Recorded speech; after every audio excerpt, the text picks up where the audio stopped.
មប្លន់ដីខ្មែរពត់លួងបន្លាចំការដីស្រែអូស្ទឹងដីគេចោសៀមបងវ៉ាកែប្រវត្តិសាស្ត្រមិនឈរនៅស្ងៀមដូចក្មេងបៀមដៃយុវជនប្រុសស្រី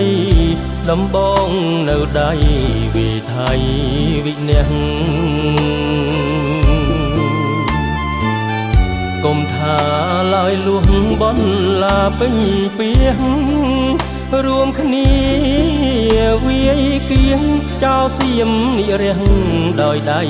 កូនខ្មែរ